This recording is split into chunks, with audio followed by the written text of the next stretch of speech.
Yeah, it's easy to sell stuff for free. Even I tell my sales team, कि loss पे तो कोई भी बेच सकता है, right? कम profit बनाओ, मगर profit बना के तो दिखाओ. And that's the one thing I've learned as a startup founder. Let's not try to do everything all at once. It's you learn to walk before you run. They focus less on the people, more on the product.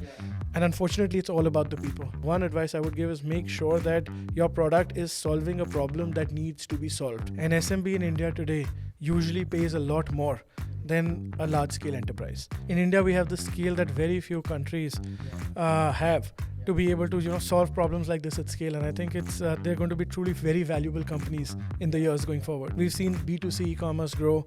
B2B e-commerce is still the tip of the iceberg right now. And it's going to change fundamentally in the next few years. Where people are buying D2C brands not because they think they are cheaper, but because they think they're the best in the segment out there. Most cases that we've seen is that the product the founder thinks will be the best selling product usually isn't. Building a D2C enablement platform for 1 crore SMBs in India. Hey everyone, welcome to this super exciting episode of the ACLR8 Founder Academy. Our goal at ACLR8 is to build the finest early stage accelerator program in the world that helps founders from India build large, generational and iconic companies. Today's episode features the super amazing Akshay Ghulati, co-founder and chief business officer at Shiprocket.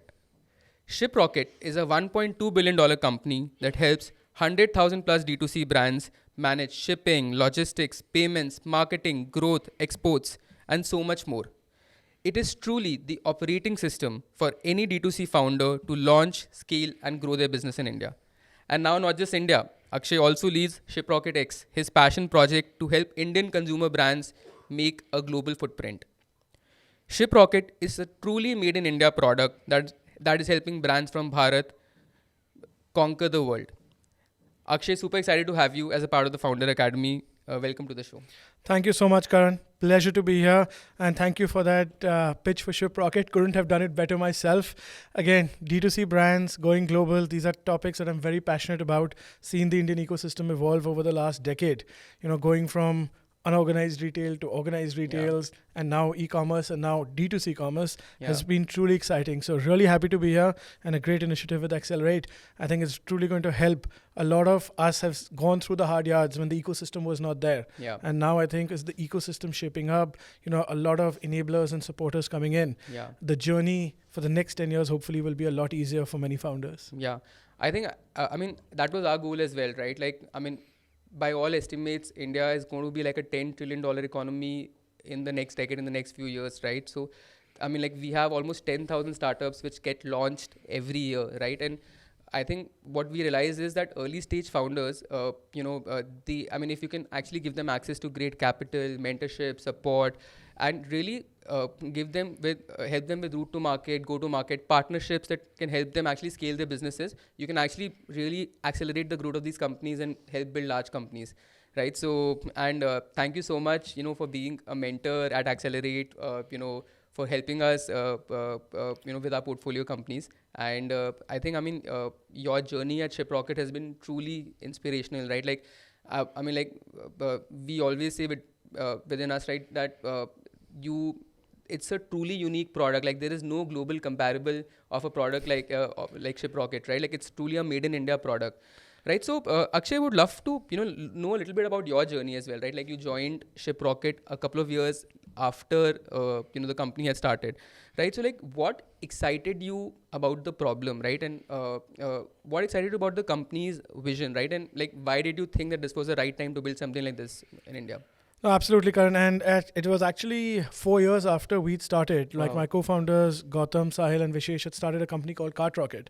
So Shiprocket, we started together in 2017, but they'd been running Cartrocket, which was a website building platform akin to a Shopify in India for a few years before that. And I met them in 2015. I still remember Diwali. I had come here and I had reached out to a friend saying that, I want to move back to India from the UK. I want to meet VCs, startups to try and figure out the ecosystem, because I'd been involved in the ecosystem in India, but I'd been living out for so long that I'd never really built anything on my own. So I kind of wanted to get into it with my eyes wide open. So met, and the answer to your question very simply is, they'd been doing it for 4 years. But I went 3 years rather, so 2012 to 15. But when I met Sahil and the team, it was the people. The idea was still a very nascent stage. It was a Series A company.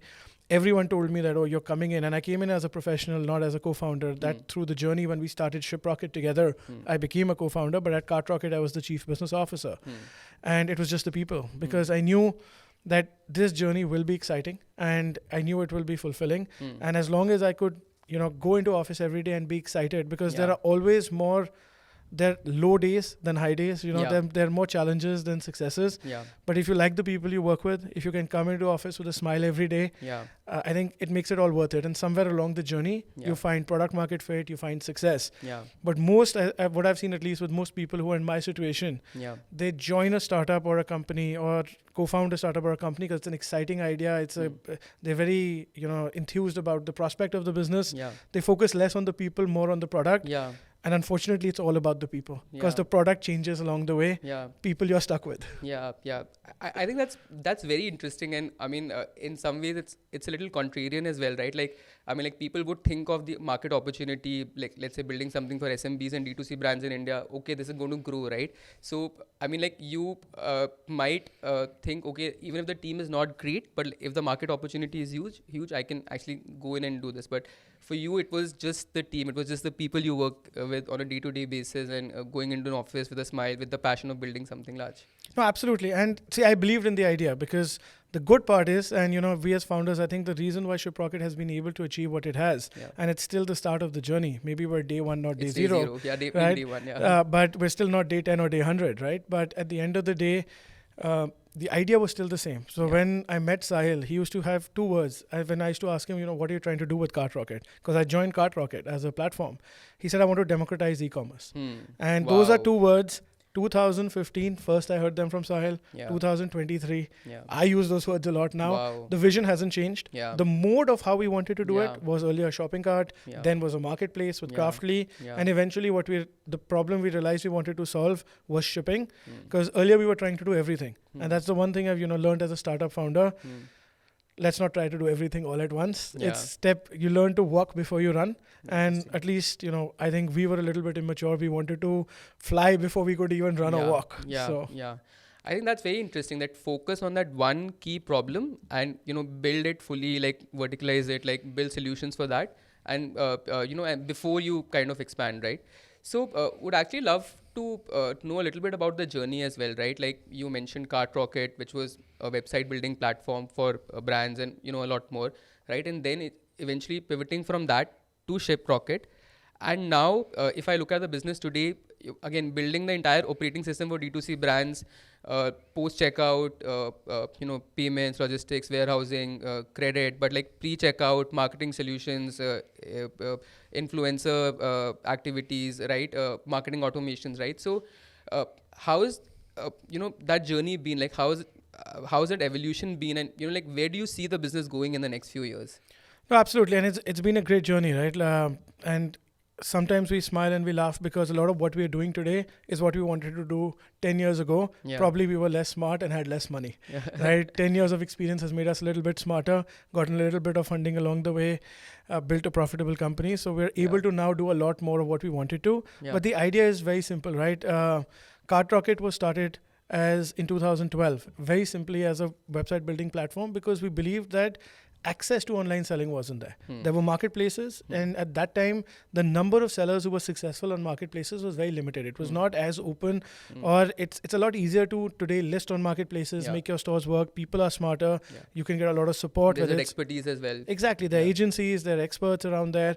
And you go around in your circle and 10 people, there'll probably be 1 or 2 people who have Amazon accounts, right? Correct. It's become that universal. Correct. 12 years ago, that was not the case. And D2C or website selling at that point was very limited, because you should tell someone build a website and the eyes you almost used to roll over to the back of the head saying, Yaar, kya bol rahe ho aap? And I think that's how we kind of started. I think the journey over those 3 years, which Sahil, Gautam, Vishesh had with Cartrocket was, and we were probably the largest website builder or shopping cart in India at the time, even bigger than Shopify. I'm not sure, but I think so.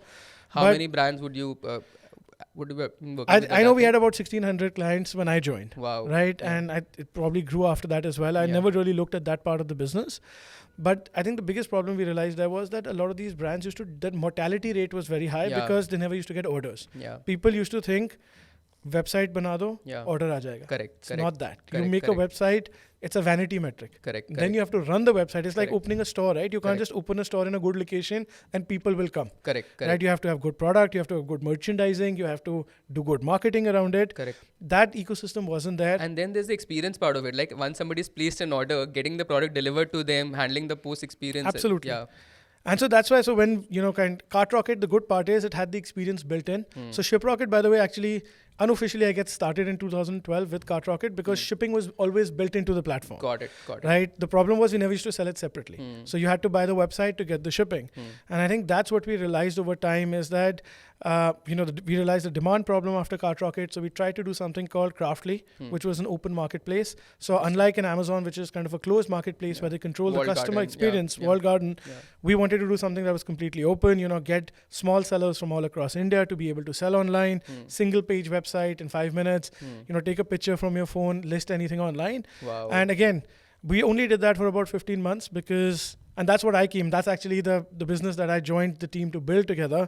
We just realized the capital requirements were so high. Yeah. And as founders, we are very clear about, creating value for our customers, but also capturing value. And at that point, we could see ourselves creating value, but we were never sure with, giants out there with marketplaces and social commerce, how we'd be able to capture a lot of that value, given that people had 20, 30 times more funding. And in hindsight, we could have doubled down, tripled down, but everyone who tried to do that, who was in our space, kind of died. And at that point, I think when we were going back to the playbook and realizing what we'd done, we kind of had to take a conscious call and saying, okay, what have we truly revolutionized in the last 4 years of being around from 2012 to 16? And we realized the one thing that people always appreciated about the platform was our shipping and fulfillment. Interesting. And that was not even a focus. Like 10% of the company Yeah. used to look at that. Yeah. 90% was doing all this cool stuff where, Yeah. it was a lot of fun. Yeah. But when we kind of shut down CartRocket, people said, "Oh, can you give us just the shipping then?" My God. That's Yeah. all we want. Yeah. Right? I'm glad we're glad that you're shutting down Wow. the front end because that sucked. Yeah. We only used to deal with it because of the shipping, and then Wow. I think it Yeah. was a moment of truth for us as founders. We cut down all the unnecessary stuff that we like to do Yeah. and tried to build out, Yeah. what we was truly adding value, creating value for our customers. Yeah. I think that was the genesis of Shiprocket. Wow. And I mean, it's so interesting that a customer telling you that this is the product that I find the most value in, and you as a business also being able to capture that value through shipping, right? And realizing that over a period of time, over Exactly. a 3-4 year journey, right? And I mean, and then how did that evolve, right? Like I think Shiprocket, when I said that it's a truly made in India unique product, because it's a very collaborative kind of a product. You didn't say, okay, I'm going to build, let's say, I'm going to do last mile delivery myself, right? Like you didn't build the whole delivery network, right? Like you partnered with a lot of delivery companies, right? And gave customers options and then gave them real-time tracking. And so it was almost like a technology layer on top of a lot of existing service providers, right? So was that call also very conscious when you were building that business, or did you always want to be like a collaborative platform with a technology layer, or that also just happened as you went about it? No, I think that has always been a very conscious call for us, is that we've always wanted to build an open network. So for example, even with shipping, like you said, we always gave customers the choice. We were the middleware, almost connecting, building the technology to connect the shopping cart with the last mile delivery provider. Yeah. And idea was, when we started Shiprocket, the idea was very simple. I'm an ex-Amazonian, and the obsession with customer experience is paramount. Yeah. It's something you learn within your first few months at Amazon, you realize that. Yeah. And within Shiprocket, one of the things that we wanted to build was that passion around seller excellence, seller experience at the end of the day, that we want to do what is best for our seller. Yeah. If we do that, our seller grows, our seller succeeds. That's how we want to make money. And that way your incentives are completely aligned. And the only way to do that, honestly, is to build an open ecosystem. The moment you say, no, I am going to tell your customer, this is the delivery provider you need to use, and Yeah. you don't have any other options, Yeah. then you're not really creating the best experience for the seller, right? Correct. And that has been the ethos for Shiprocket from day zero. Seller first, customer first. Absolutely. And the idea is the reason why we're also a customer first platform, and we've now evolved into stuff like CRM, customer communication, customer experience, offering marketing automation, offering influencer marketing for our sellers, is because at the end of the day, these are tools that we feel that our sellers need to be able to succeed online. Yeah. Because today it's becoming harder and harder to capture the attention of buyers. Yeah. And they have to go to like 5-6 companies to try and figure these things out. Yeah. And our sellers had been telling us, and this is, I think, the one great thing about any company, especially Shiprocket, has been the feedback loop we take from our sellers. I think lots of dollars burnt, lots of lessons learned, years spent. And the one thing, the biggest, most valuable lesson we've had is that listen to your customers, because they tell you what they need, and it's usually the right thing. Doesn't matter what you think. And as we've gone through the journey, we kind of solved the shipping problem. The ecosystem has also evolved. Yeah. And now today, what we see again is, back to 10 years ago, one of the biggest challenges is demand all over again. Yeah. And it's not demand because there's a lack of people shopping online. It's just that it's so crowded. Yeah. How do you make your brand stand out? You could have one Ayurvedic supplement, you could have one herbal supplement, Correct. and then 100 of the same supplements out there. Why should someone buy from X versus Y? Correct. Right? Like I was buying a bath mat yesterday on Amazon. I just needed a bath mat. Yeah. I type in bath mat at Amazon, 100 things come in. Correct. And these are not brands that you know, Yeah. right? So honestly, I decided only on customer reviews. Yeah. And it's a bath mat is a very functional product, right? Yeah. It's not going to change my life. Correct. I just want something that's functional and it works well. Correct. So there you need to then invest in creating, if it's a product that's not really going to differentiate on brand, the customer reviews made it different. Yeah. So it's all about helping sellers, educating them, Yeah. about building, what matters to them. Yeah. No, I think it's very interesting, and especially this shift from just doing shipping and logistics to now providing end-to-end value, right? Because I used to run a D2C brand myself, and for the longest time you would think of Shiprocket as a post-checkout company which would help with shipping and logistics, right?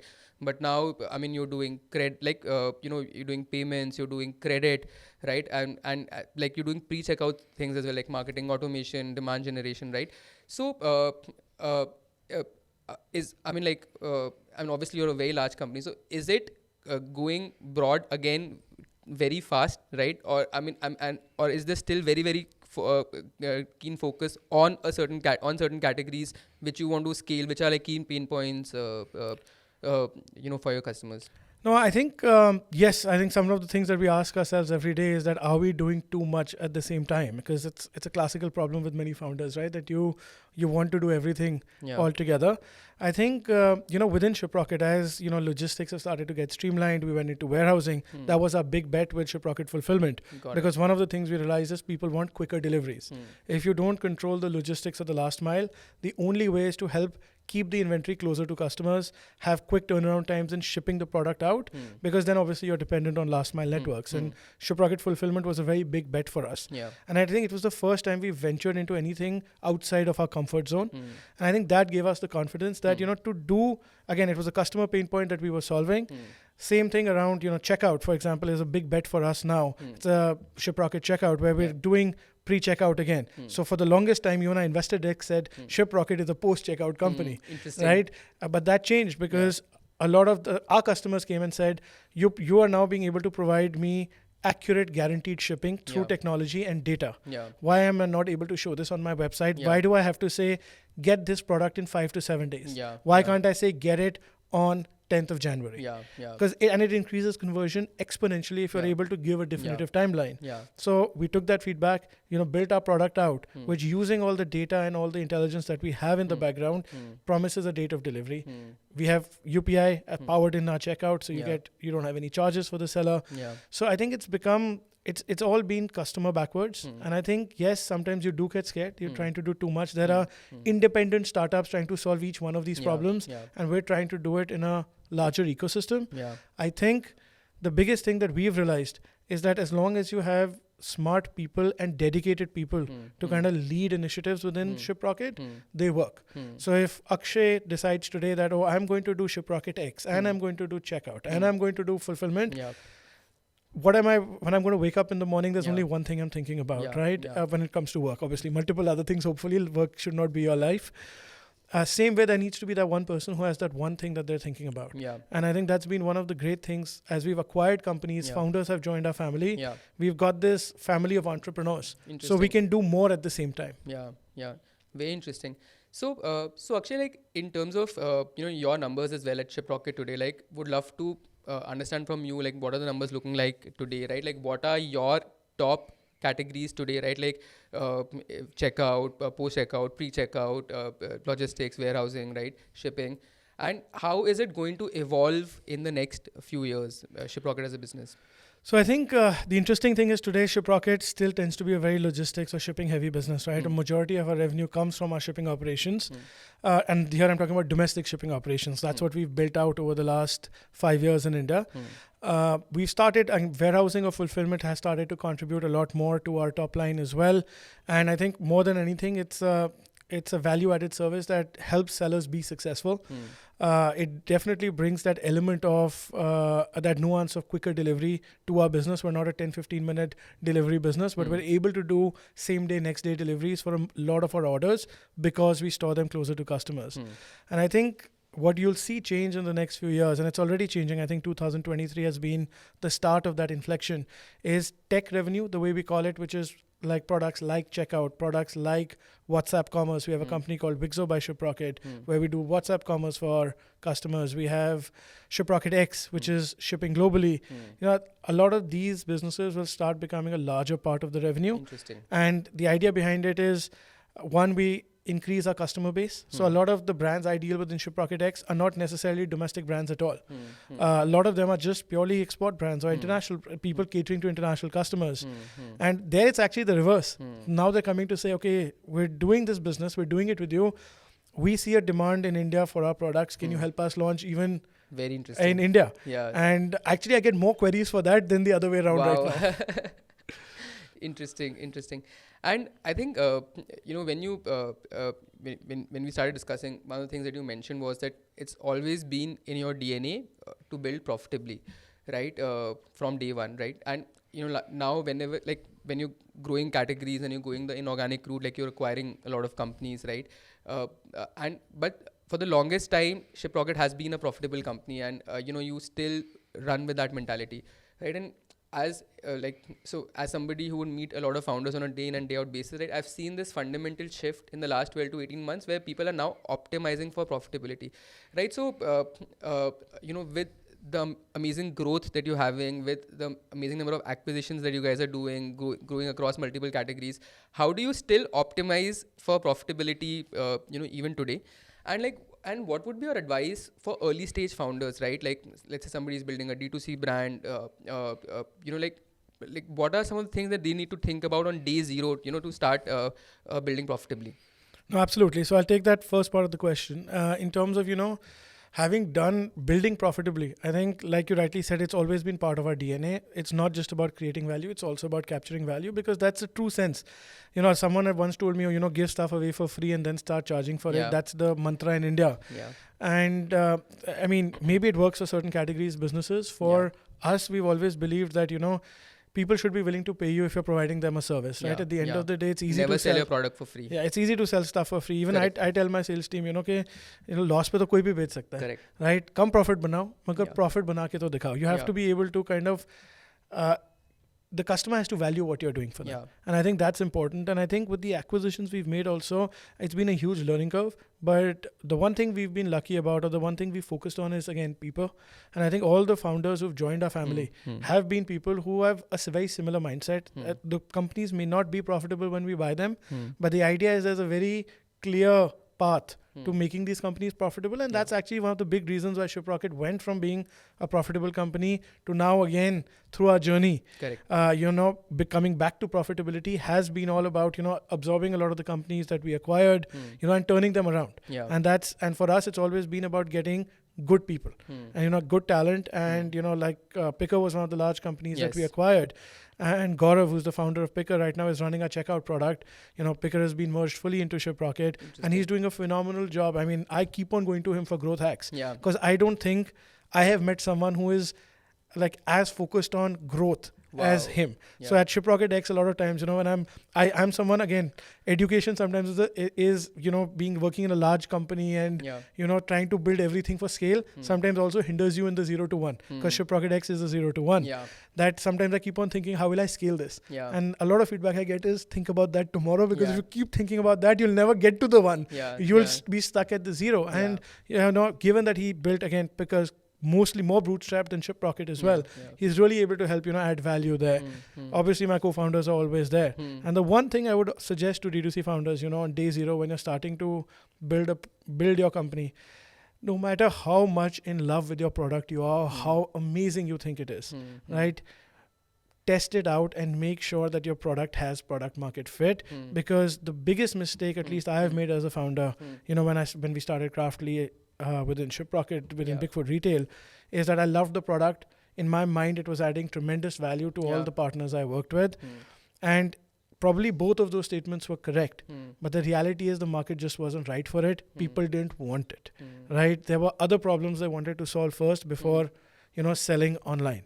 And I think that is the one advice I would give, is make sure that your product is solving a problem that needs to be solved, not just solving a problem that you think should be solved. Because I think that's where most mortality versus need story. Absolutely. Because, day 0, you need that traction. You need those evangelists to be able to say that I can't. And this is something that one of our investors, by the way, has helped inculcate in us, and true respect. He's been with in our journey from CartRocket days. Wow. And he always says that how many of your customers will shut down if you don't exist tomorrow? And if the answer is 0, then honestly, you don't have a great company. Yeah, very, very, very interesting. Very interesting. So, on the thing about product market fit, right? And it could be different for, let's say, B2B businesses, or it could be different for if you're building a consumer brand. But are there 4 or 5 signals or metrics that you kind of look at to understand, and let's take an example of D2C, right? So are there any metrics that you look at to understand, I am now getting product market fit? How do I know that I'm getting product market fit? Is it when I start getting 100 orders a day? Is it a repeat rate? Is it my gross margins on a particular product? No, absolutely. And I think you've hit the 2 right on the head, which I personally believe is really important, right? I think it's the scale in terms of the orders you're getting. And for me, it's the scale, the CAC, and the repeat. When you think really about marketing scale, or demand, CAC, repeat, right? Scale is the number of orders you're getting, right? CAC, your customer acquisition cost, because if that is really high, then unless your and repeats usually stagnate after a point of time, right? It depends on for example, if you're selling furniture, your repeat is not going to be phenomenal. Then you have to make sure your margins, so it's basically trying to figure out in the category that you're there, how do you scalably grow the business without having to acquire new customers every day?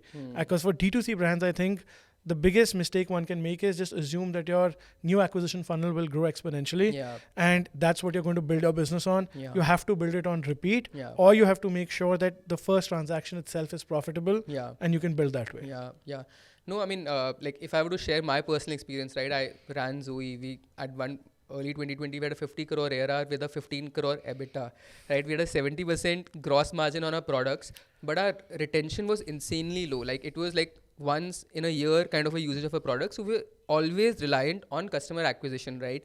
COVID happened, a lot of offline brands suddenly came online, CAC suddenly increased, and we realized that a customer acquisition cost, which might be 500 rupees, suddenly became 1200, 1300, 1400, right? So I think when you mention scale, CAC, repeat, right?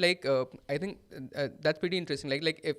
If you can, and maybe add gross margins there as well. So margins, CAC, repeat, and if you can find a good blend between margins and retention, I think, so that you don't have to rely on customer acquisition. That's when I think... Absolutely. So for me, scale is actually, it's not just number of orders, it's number of orders, it's the revenue and the margins, because again, and I'm not fixated, if you ask me personally as a founder, on earning great margins on your first 10, 15, 20 transactions. As long as you, for example, in the shipping business, you almost never earn money on day 0, because it's all about unit economics. It's all about economies of scale. So you always have to subsidize till you get there, right? So maybe in month 2, month 3, month 4 is when you start. Because as your platform grows, right? At Shiprocket X, we had 15,000 shipments beginning of January 23. Wow. We used to lose a lot of money because you needed to be at a critical mass to be able to negotiate with your partners and get better rates. Yeah. We had 150,000 shipments in December of 23, That's 10x insane. growth. Yeah. And that, my unit economics are like, they've changed not 10x, they've changed like 30x better. So there again, as long as you know that, that the retention rate there, that's the only thing I cared about. Yeah. Because if the retention rate was there, the customer stuck with me, Yeah. I knew I would eventually be able to kind of monetize. Yeah. Yeah. But if at that point I kept on losing customers, Yeah. I probably would have shut it down, saying that there's no point. You invest in bringing a customer to Correct. scale and then they leave. Correct. So again, back to your point, would your customers actually die if you stop the platform today, right? So it is that essential for them today. Absolutely. If you don't do this, then there's no other alternative for them. And for a D2C brand, if you really talk about it, right? Tomorrow, there are brands that I have bought from. When they shut down, I try to figure out how can I get that product? Is it stocked anywhere else? We Is used the to have that person from selling others. on WhatsApp? Yeah. That shows you that you have product market fit. Yeah. Amazing.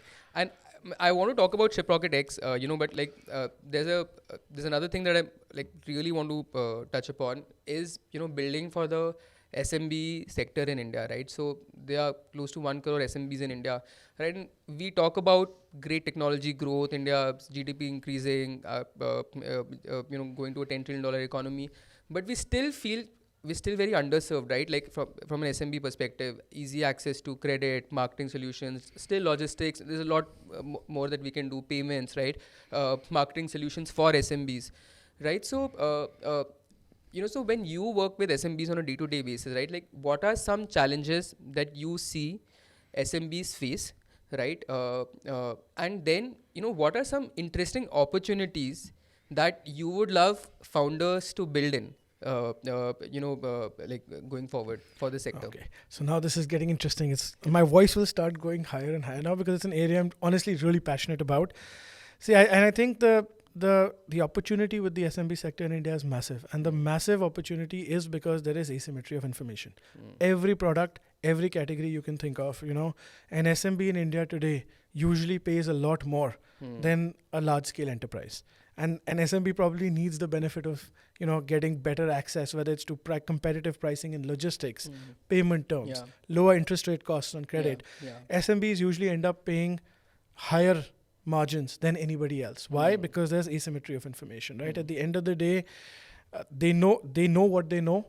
They sometimes or very often don't have access to more than that. And for example, for an SMB to get credit, for example, you took that as an example, going to a large bank, there's going to be so many criteria that they have to fulfill that a lot of SMBs won't be able to fulfill them. They probably don't have that level of bookkeeping, right? So then you end up going to the private players or the smaller players, and the interest rates start going higher, to the extreme example of, for example, people going to money lenders, right? Where the interest rate will be another level. Why? Because you call them the unbankable population. Truly, there should not be an unbankable population, right? And at the end of the day, the people paying the higher interest rates, what we've seen from a lot of case studies around the world, tend to also have good repayment rates because they know that if they don't repay, no one will give them money again. And it's all about asymmetry of information. Same with logistics. Today, we talk about global logistics, right? An SMB probably pays 50 to 60% higher shipping costs than a larger scaled enterprise. And because this would be like picking up the goods from a wholesaler to a retailer, like even that kind of movement. Yeah, I'm talking very specifically, for example, about D2C. But even freight, for example, because they'll have smaller loads, eventually anyways they'll end up paying higher. But today, it is about asymmetry of information. And the reason I say that is because there are startups, there are companies which cater to these SMBs. For example, an SMB may not be able to fill a full truck when you talk about warehouse to retailer, right? They need a part truckload, PTL, rather than FTL, which is full truckload. But they won't have access probably to the information around startups or companies which are going to be able to give them that. They will go to their local transporter. Local transporter will quote them something. They will do the math, even if it's eating into their margins, but it's a profitable transaction. They'll say, go ahead and do it at the end of the day. And that's where I think a lot of entrepreneurs, and it's great because I think there's a lot of initiatives being set up, both by the MSME ministry as well as by different departments, where startups and companies are getting to go to tier 2, tier 3 cities are going to get, even in tier 1 or metro cities, going in front of SMEs and telling them, these solutions exist. And I think credit has been one of the most phenomenal areas where we've seen the landscape change. Today, an SME probably goes to a private or a non-banking financial institution first for credit versus a bank. 20 years ago, it was unthinkable, right? And with the India stack now, and I mean with OKIN and even those platforms being built, it will even be more easier. Like you can actually look at your UPI transaction history and you can connect it and you can just pay through that, right? Like rather than actually going like maintaining books separately, and like it's all integrated within the stack, right? So I think that will even revolutionize it in further, and maybe you can do smaller loans, you can do easier repayment cycles, and all of that will also come into play, for SMEs. Absolutely. And I truly think entrepreneurs who are building to solve some of these problems, in India, we have the scale that very few countries have to be able to, solve problems like this at scale. And I think it's they're going to be truly very valuable companies in the years going forward. Like at Accelerate, we get so many founders from tier 2 and tier 3 cities, right? Like their parents could have been shopkeepers, wholesalers, retailers, right? And now, these founders are looking at building solutions for these people, right? So essentially, like you touched upon logistics, right? And and the shopkeepers and retailers are people like, if you will feel that shipping is expensive, they would actually travel, they would go to each shop, negotiate, and then get it back on their own, spend more time, but make sure that they save the money, right? Correct. So if this can be consolidated, as you mentioned, there's asymmetry of information, but this can be consolidated. You can provide them better shipping rates, logistics. Then essentially, like in unbranded categories, right? Like fashion, right? Mobile accessories, sporting goods, right?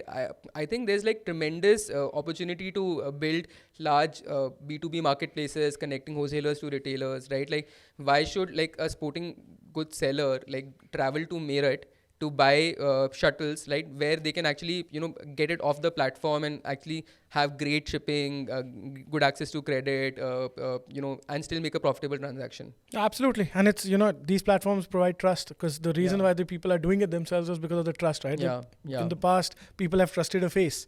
Today, they have to be able to trust a brand. And why just in India? Why just between Meerut and Delhi? Why can't it happen between Meerut and California at the end of the day? And it'll happen. I think what we've seen right now is just the tip of the iceberg. In the last 10, 12 years, we've seen B2C e-commerce grow. B2B e-commerce is still the tip of the iceberg right now. And it's going to change fundamentally in the next few years.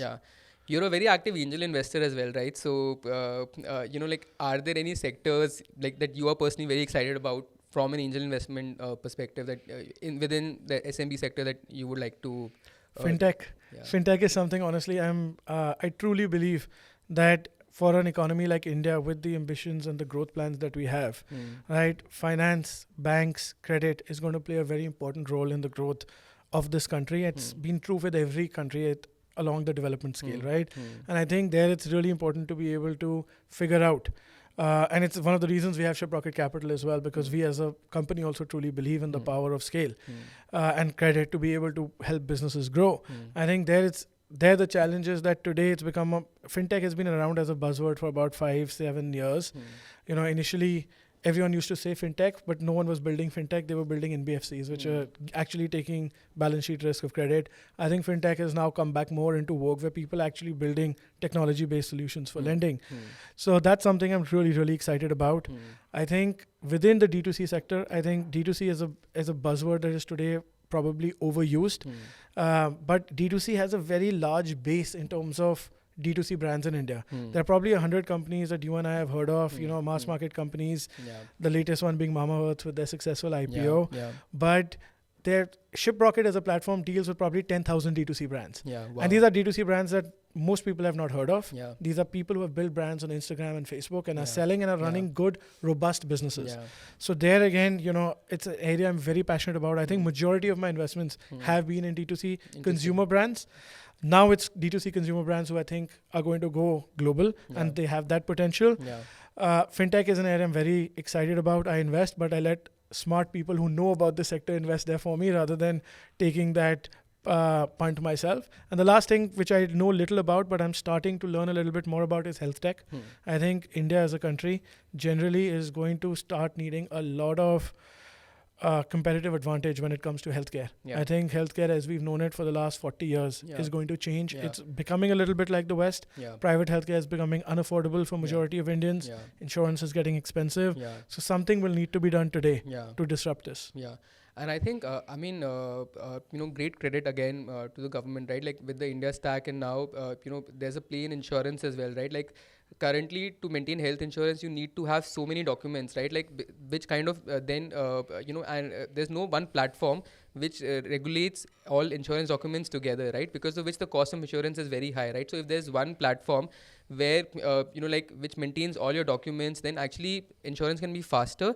Yeah, you can have smaller packages, like you can also have 1,000, 2,000, 5,000, and you can have immediate retrieval as well, right? So I think those are again opportunities which are very, very exciting in the next few years. Absolutely. And it's it's one of the few sectors where cost of treatment in some areas, because of innovation, while I think cost of healthcare has generally gone up, but at least I can talk about Delhi personally. If I was paying an X amount for a certain blood test for pathology 3 years ago, I'm probably paying less today. And it's not that the cost has gone down, it's just that the innovation and the access has gone up so much with some of these really cool startups that have come in, that costs have actually gone down. So I think a lot of that innovation is needed now in other sectors as well. Interesting. You mentioned about working with D2C brands and you being a keen D2C investor, right? So what are some trends that you're seeing in D2C, right? Like what are some sectors that you are excited by where you can see large businesses being built? I think more than a sector, I think within D2C, the trend that I'm being most excited by is that globally as well as in India, there is now acceptance for best-in-class D2C brands, where people are buying D2C brands not because they think they are cheaper, but because they think they're the best in the segment out there. And I think that is truly really exciting. Wow. It's one of the things that I'm banking on as an investor as well, is investing in companies which are not building brands because India does have a competitive advantage in terms of cost in many sectors, right? And where there's a natural cost advantage, yes, it's exciting to look at those companies, but you truly brands that are building world-class products, right? Products that are going to compete with the best of the best globally. That is something that's very exciting for me. We were talking about a company called BeautyWise. Truly, I think that they are building a world-class product, and at a fraction of the cost that it's being built, collagen supplements that is being built, that is available in pharmacies or retail stores across the world. Again, made in India company. Think there's a natural advantage around it. One of the things we were talking about earlier is that I would love to see, for example, a mass market fashion brand comes out of India, not in Indian ethnic. In Indian ethnic, we have plenty of mass market fashion brands, phenomenal category. I wish I'd spotted this category 10 years ago, and been at the grassroots level when Manyavar was being built. Or be an angel investor for Manyavar if there was an opportunity. I wish, and again, it was in front of me, right? Just something that was alien to me at the time, and now you look back at it and you say, that was a no-brainer. It was such a big market, completely unorganized. Correct. All it needed was someone to organize it. Correct. So again, for me, brands that are on the domestic side, if they're catering to an unmet need, I think they're really exciting. On the global side, best in class, best quality products, rather than just cost advantages, is what I'm changing my focus to as an investor, because I truly believe those are resilient models. And for me, Ayurveda is the one sector that I'm very, very keen on to see. I do believe best-in-class brands and globally are going to come around Ayurveda. There's a growing acceptance of Ayurveda, growing, desire to use Ayurvedic products across the world. I think Ayurveda as a term is being generally, used for multiple types of products. Quality consciousness will start coming in more than mass market. I think really exciting category to be involved in. Interesting. And I think you were mentioning about Himalaya as well, right? Like you travel a lot, and I mean, you were in South America and you would see Himalaya products in stores, right? So that's again a great testimony to the fact that if you're making good quality products, and India with its price advantage actually can, you can capture a global audience. Absolutely. And huge shout out to the people at Himalaya. Like I said, most countries, pharmacies, stores around the world, if there's one Indian brand I see, it's Himalaya, and it's a sense of pride for me. Wow. That's amazing. And that leads me to Shiprocket X as well, right? Like helping Indian brands go global, building great consumer brands out of India for the world, right? And, while we've done that in technology, while we've done that in services, it's like a completely 0 to 1 initiative within a unicorn, right? That let's build great consumer brands, take Indian consumer brands and take them global, right? So So, would love to know your thought process. Like, why did you guys start Shiprocket X, and why now? Like, why is this a good time to be doing this today? No, I think within Shiprocket, there were a bunch of 0 to 1 pilots that we started a few years ago. Shiprocket Fulfillment being the first one. Then there was Checkout, Shiprocket X. And these are the ones that have really scaled and are doing well. There are a bunch of other ones along the way which have either died or are still trying to find product market fit. And I think the idea behind this was, again, listening to our customers, trying to figure out what they wanted, right? Shiprocket X as a concept or international shipping has been part of the Shiprocket platform since day zero. So we had tied up with large players like DHL e-commerce and Aromex, and they were integrated into the platform. So as a D2C brand, if you wanted to ship to the US or UK, wherever, you could do it because you already had, as the same way you would see all the last mile delivery partners, you would also see the international delivery partners. But it was not a focus area for us. Again, the market need was really not there. We used to get 500,000 orders a month by themselves, people who were doing this. And would it take a lot of time as well in shipping?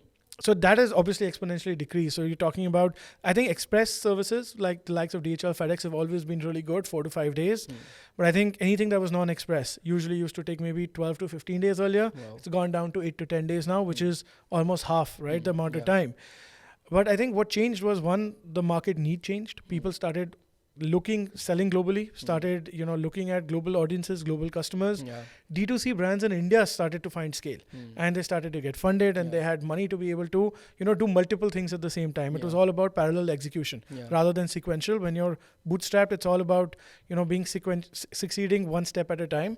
I think the good advantage of getting VC funding or any sort of funding is that you're able to do multiple experiments or do multiple businesses at the same time. So for us, that was a very important factor around this was the need. We'd been debating Shiprocket X internally from 2018 till 2021 when we decided to kind of, say we want to do it. And honestly, the reason was that all of us were so busy in building the domestic side of the business.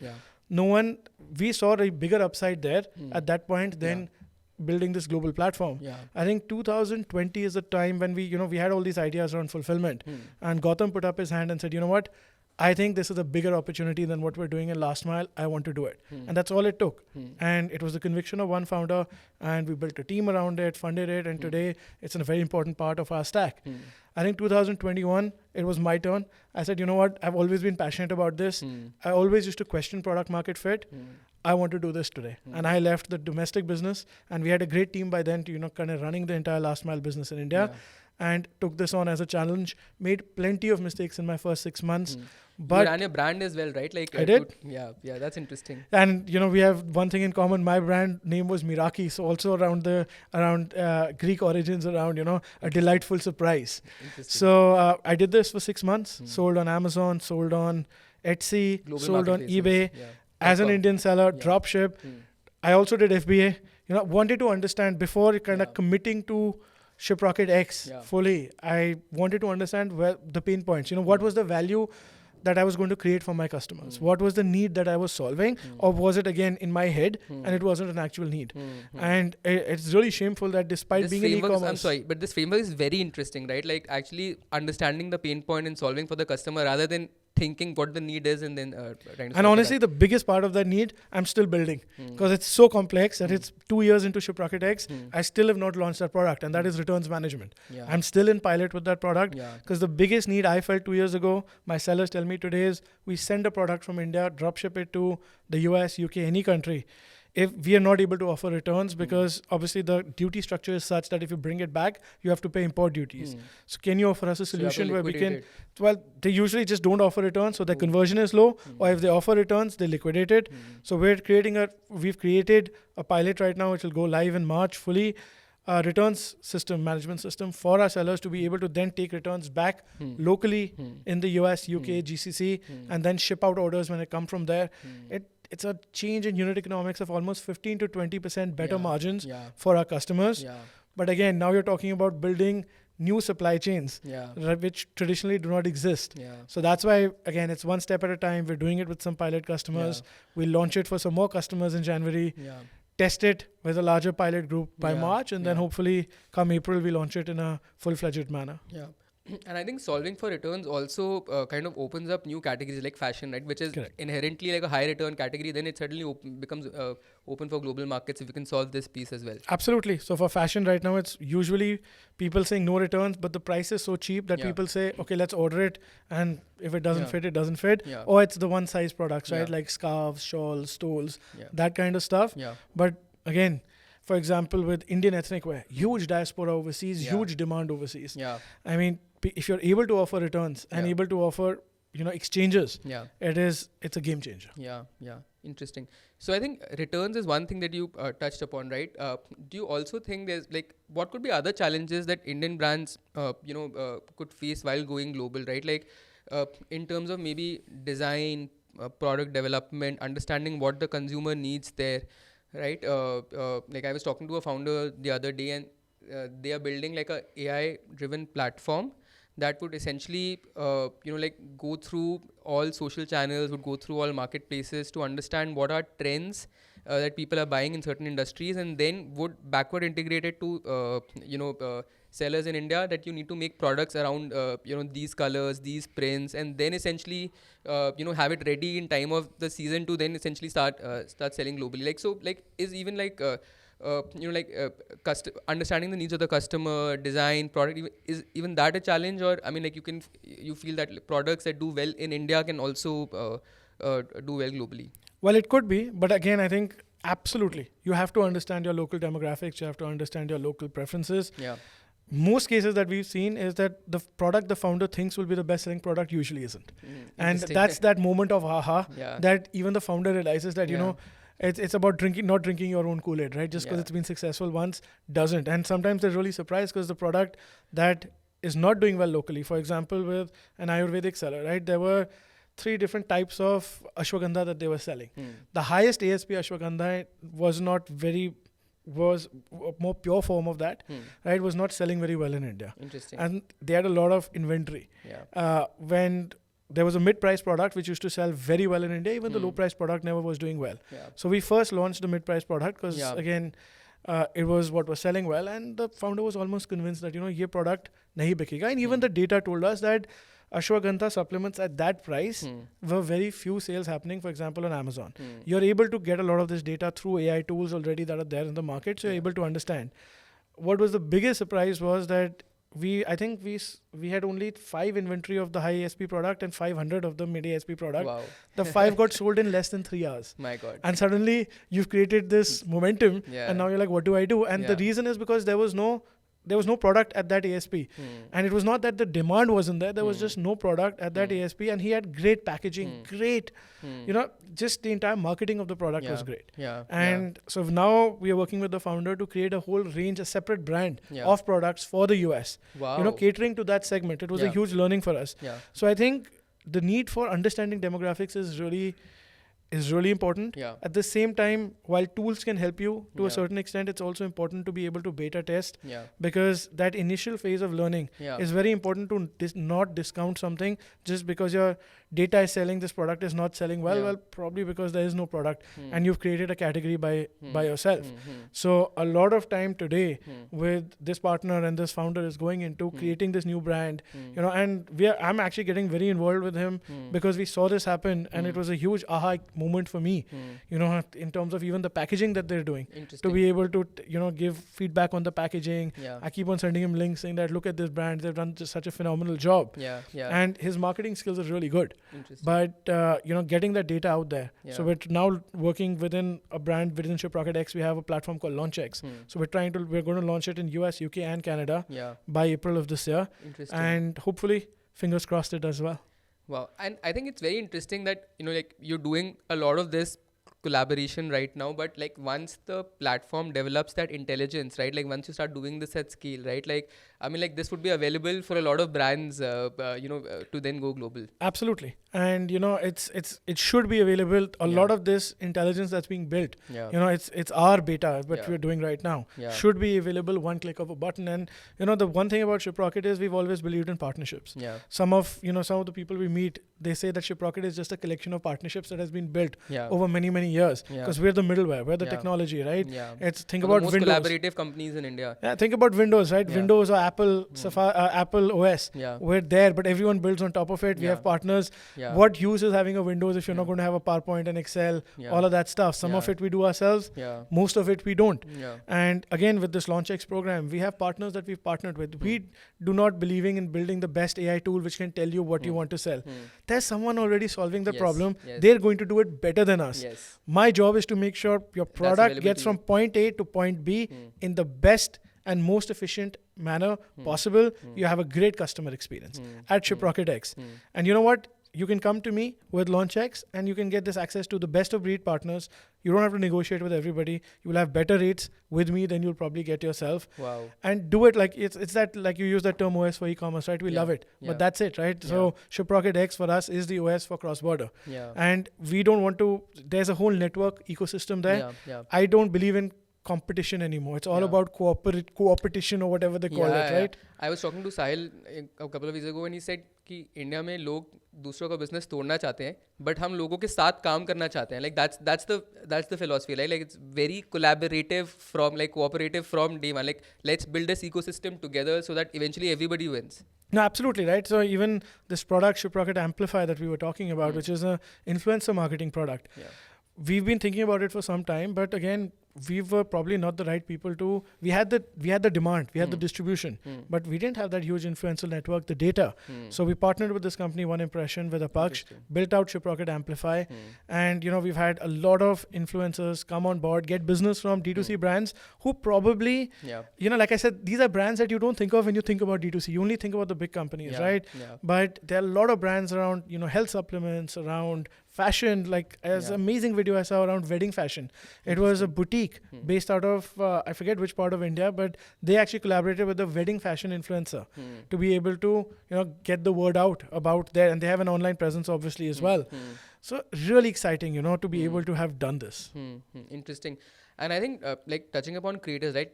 There would be about 10 million plus creators in India, and creators inherently come with that distribution, right? So like if you can actually power them with the entire ecosystem, right, then they already have an audience, which is looking to buy their products, right? So, I mean, like we could really have some great case studies where we can have creators actually build large global brands from India through LaunchX and Shiprocket X. Yeah, and even like global creators, right? I was talking about, health and wellness. We're looking to collaborate with somebody based out of the US now to be able to launch health and wellness products, because we know we have brands in India which have the products. So this is a global creator who's looking at sourcing products from India and then selling it globally. Absolutely. To their followers, for example, I think this creator is based out of California. And a very, very good following around health, wellness, yoga. So we're looking to create products with them around, and we have those products in terms of our customers in India who are already selling it domestically. But again, if I was today to tell the creator sell that product, she would say no. It's not. So it's literally about then understanding the audience there, working with them, and then creating a product for that audience. And it's really exciting. And I hope that the next time we speak, I'm able to give you that case study on, this is something that started from scratch and and it's a global audience, not just, Indian creators, it's people across the world. I think it's, I think health and wellness, yoga, Ayurveda, these are things India has almost a natural patent of, right? So we have to make sure we capitalize on this. So next 5-10 years, when we're, like today, when we think about global consumer brands from India, maybe we are able to name a few on our fingertips, right? But, in next 5-10 years, and maybe like we should do like a recap of this 10 years later, right? And then when we name the brands, like you think Ayurveda, health and wellness, ethnic obviously is there, right? Fashion, like mass market brand, like these are categories where we'll see global consumer brands from India. Absolutely. I think health and wellness, beauty care, definitely. I think consumer electronics, I would love to see, right? Again, very competitive market with many countries across the globe. Fashion is something that I'm really interested in figuring out if there's we have the manufacturing capabilities in India. It's about creating a brand that has the Western sensibilities built in. Can an Indian brand compete with the likes of a Zara and H&M, is something that I would love to see. I know lot of founders have created phenomenal D2C brands locally within India with those sensibilities. The idea is, can these brands now go to a global audience? Yeah, interesting. I think you were mentioning that Good Earth as well, right? As a product, like you can see it in retail stores in London and like high-end stores, right? So I mean, that's again a very interesting case study. Absolutely, yeah. You see it in homes of people who've never been to India, but they Wow. know all about Good Earth Wow. because either they've been gifted it Or maybe like it's too expensive for us here in India, and I mean sometimes you not buy the product, but it's so amazing to see that in global like homes. and it's again best of quality, right? It's Yeah. at the end of the day, Good Earth, Forest Essentials, all of these brands, you know, like Forest Essentials is obviously Estee Lauder now, so they have the distribution. Yeah. These are products that are best in class products, Yeah. and people are willing to pay for quality. Yeah, amazing. So, so Akshay, like, just to wind up this, and I have a few questions for you on Accelerate as well. But so like Shiprocket as a company, right? Like, I mean, there's so much happening, and like we mentioned, like building the OS for D2C brands in India. So, like, next 4 to 5 years, like, where do you see the company going? Is the company going to be a Decacorn in the next 4 to 5 years? Like what are some things that like you guys are very, very excited by, and like we should watch very closely? I think if you ask me honestly, and if you ask my co-founders, we never started the company thinking we will build a unicorn. Had we built a company worth $10 million, we would have been excited and ecstatic rather, right? Yeah. So for us, valuation is something that's very market driven. It's something that happens. Very secondary. It is. And unfortunately, I've seen every time we've pursued an idea because we believe it's good for valuation, that idea has never really gone anywhere. I think it's important to, build for fundamentals. And I think the most exciting thing that will happen is something that you touched on earlier, which is Shiprocket transitioning. I think the biggest challenge we have today, because we have ship in our name, everyone thinks of us as a logistics company. And we started off as an enablement company. We retrenched, solved shipping. And now as we're growing forward, I think the biggest thing that hopefully you will see in the next 5 years is Shiprocket powering multiple parts of a tech stack and a D2C brand being able to come to us and one click being able to launch a successful D2C venture both in India and overseas. Today, it's a work in progress, right? It's there, but it's still a little bit broken. Multiple, things that you have to patch up together to be able to make it work. I think with the way the ecosystem is evolving, for any brand, let's say even Zoe, to say I want to launch now in the UK or the US, it should be a one-click button to say I want to launch my Shopify store or want to launch on Amazon. It should literally be an hour's exercise, not a days or months exercise. I think that's going to be really exciting, and the valuation will come along the way. Amazing. And I think, while we're building the D2C enablement platform, right, like another fundamental that a lot of people talk about is raising money, right? Like, so at Accelerate, right, one thing that is very, very core to us is providing access to great capital to early stage founders, right? Like, we have amazing angels like you, like who are mentors for companies as well. We have like a lot of venture capitalists who are part of the program as well, right? So what do you think about Accelerate as a program, and not just helping founders raise and get access to good capital, but also then providing personalized support, mentorship, route to market, partnerships, and helping them really scale in their journey? Because you will find a lot of founders who've built great businesses, gone to 1 crore, 2 crore, 5 crore ARR, and a lot of them are then facing that challenge of going the next phase, right? Like your persistence, your effort, your hustle takes you there, but then that growth is where, like a lot of people face a challenge in. So like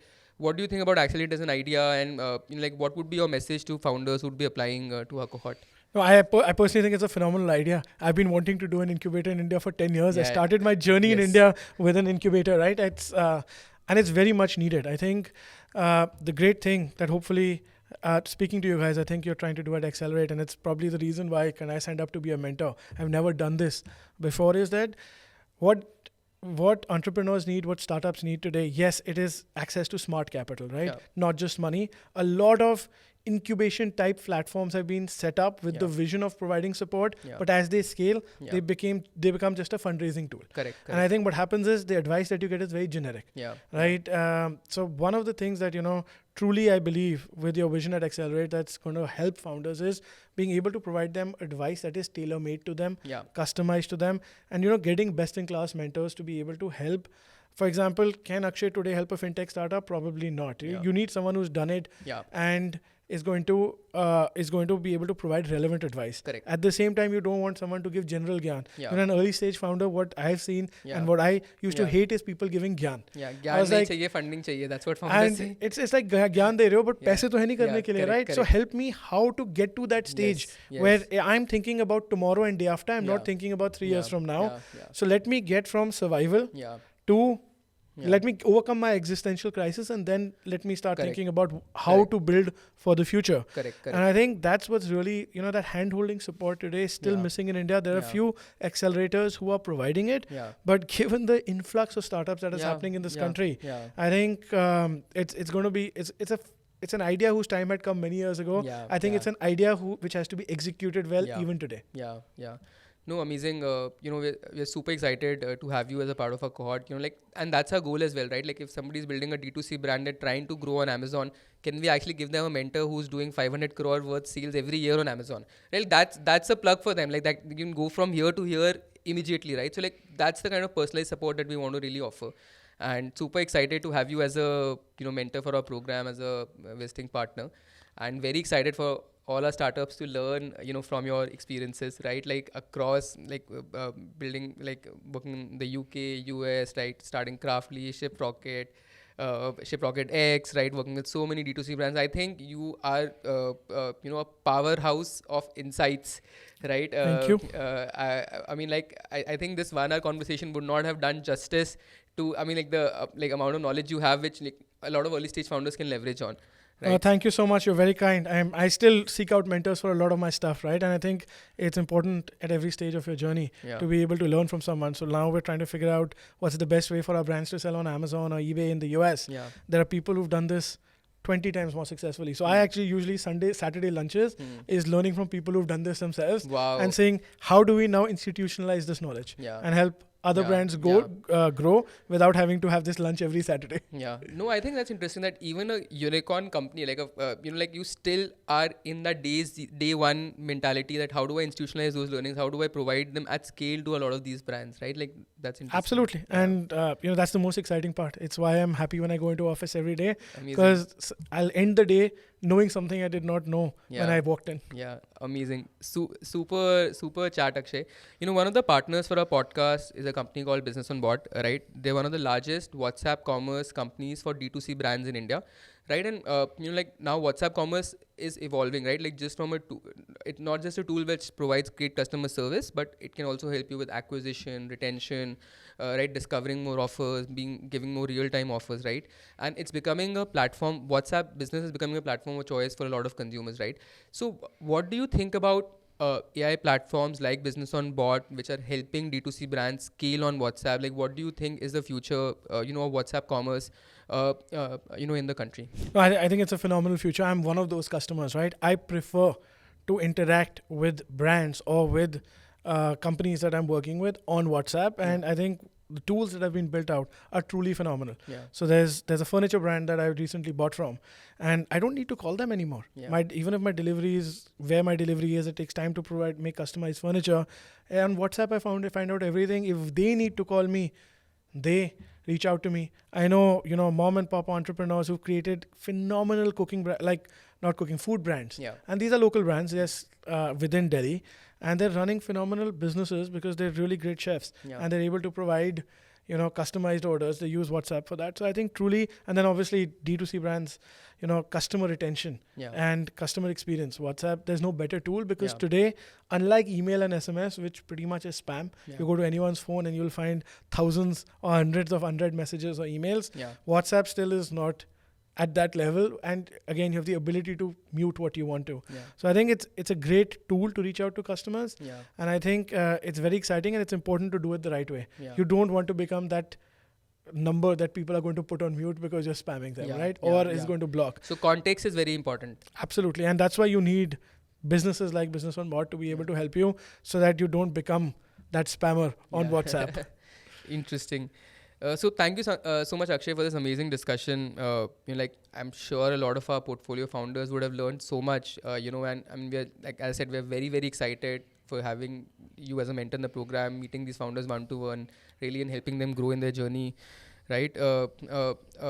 like I'm very excited personally about Shiprocket's journey, like what you've achieved so far and what is out there in the future. Like we say at Accelerate, it's day zero for us. I think it's day one for you, and there's like so much potential, right? Like to build, right? Like I think this is phenomenally exciting. Thank you so much, Karan. It was truly a pleasure talking to you, and I wish Accelerate all the best. I think you guys are going to hopefully create some very phenomenal companies in India, and hopefully I'll be an investor in some of them and mentoring some of them. But truly excited about what lies ahead. Amazing. So, thank you for tuning into this episode of the Founder Academy. We'll be back again next week with another amazing founder. Thank you, Akshay, again so much for your time. We can't wait to learn from you. Thank you so much. Thank you.